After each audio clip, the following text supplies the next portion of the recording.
Is KEZI 9 News at 6. It's been weeks now since Occupy Eugene began camping and moving throughout the city. Where the protesters stopped, no one seems to know. Good evening, I'm Brandy Smith. And I'm Rick Douglas. So we wanted to see how the community feels about the ongoing protests. KEZI 9 News reporter Jeff Skrypek is live in the studio with tonight's top story at 6. Jeff? Well, Brandy and Rick, there's a lot of division out there among area residents. Some support the showing of freedom of speech and agree with the movement's message, while others have had enough with Occupy Eugene. It's apparent that fall is in the air. Randy Rogers' front lawn of crisp leaves fried golden by the cooler air is enough evidence. While the weather and duck football are big topics this time of year, there's a new topic of discussion swirling around the community. Occupy Eugene. We don't need a confrontation that results in violence. And I think both sides are being attentive to that. Like Rogers, jogger Grant Cunningham also supports the Occupy protesters. The camping and the group's message of ending corporate greed doesn't bother him. He's even supportive of the group's constant moving. When one place stops to work out, they try to provide somewhere new.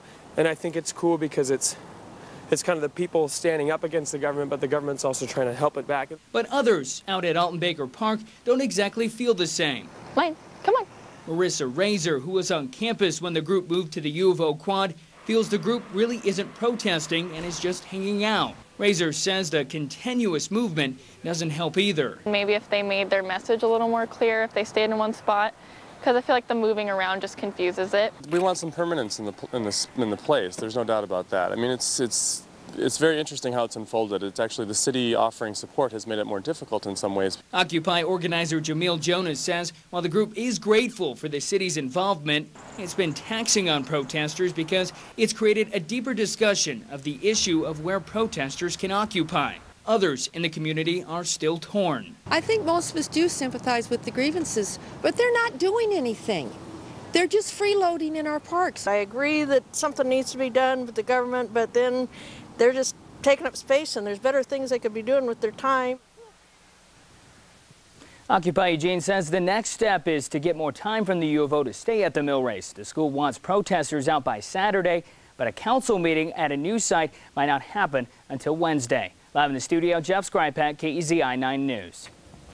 Occupy Oakland became the focal point of the Occupy movement today, planning another march and rally, calling it the Day of Action. This spurred similar events around the nation, including one in Portland. The rally started around 4:30 at Terry Shrunk Plaza, and marchers began their trek just about a half hour ago. Protesters who had set up camp at Shrunk Plaza were moved out by federal officers early Tuesday morning. 10 people were arrested. And nearly a month into the Occupy Portland demonstration, some say unsanitary conditions might be making protesters sick. There's the putrid smell from the sanitation area, and then there are the rats. But Portland's mayor says he's not worried and that the rats predated the encampment. Some protesters even say the camp's conditions are improving.